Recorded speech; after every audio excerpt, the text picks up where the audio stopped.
Are Jason Polanco. Yes. All right, the man of all men, the original trainer. So we're here at the Xpel booth playing with the new Xpel windshield protection film. And you, from what I'm understanding, is you've pre-cut this film using the DAP. Correct. And this is cut to fit. Correct. Pre-cut pattern with our DAP system. Absolutely. That we'll use, that's located over there on that section. Yep.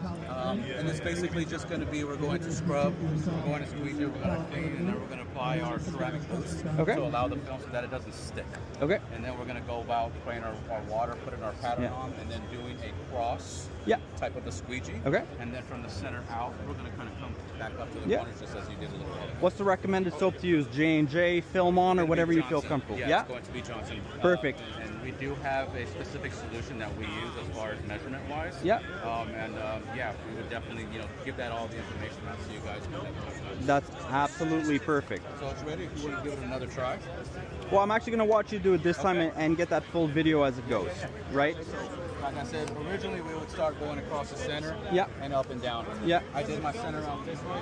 Now we're going to gently go from the center back out to my corner. Perfect. Just keep dragging with overlapping strokes. Yeah. Making sure that our water goes down, straight down, and then straight out the side. Yeah. And then back up to the side. Once again, overlapping 50%. And I'm noticing you're not getting any form of squeegee burn, so I'm assuming that the film is either pre-lubricated with something, coated with something, but the film's not dragging when you're using the squeegee, which is pretty cool. That's what our ceramic boost comes into play. Yeah. That allows us to actually help with the floating of the film. Perfect. So that we don't get any silvering on the back. Awesome. Perfect. So yeah, just to catch everyone up, so we were discussing the use of Xpel's boost to help glide the film and even glide the squeegee across, not to have any burns or kink marks with the squeegee. And as everyone can see here, it's just laying into place, no issues. We're not having any silvering or whatever. So it did have a little bit of silvering. Yeah. And what I did was just take some excess moisture from the bottom section, bring it up to the top, gather it back up, squeeze it right back out.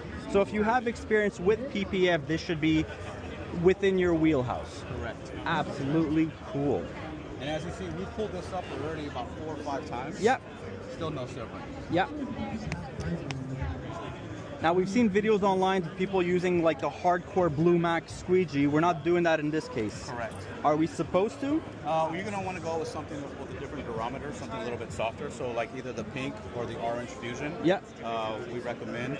We prefer that you use the pink because it's not so aggressive. Yeah. So that it doesn't distort any of the adhesive underneath during the process of installation. And then whatever humidity gets left over, we're good with that. It'll naturally dry and evaporate. Yes. Correct. Yeah. So product information, what's the thickness of this film? Thickness of the film, let me ask Mark on that one. It will absolutely get the job done. It will. Right? Yes, I've pre-tested it. A few of us have it on our vehicles. We've had it on there for about 2 months now, and everything seems to be working really well. Awesome. Yeah. Great. Jason, thank you very, very much. Appreciate it. And guys, you saw this here first. Let's get it.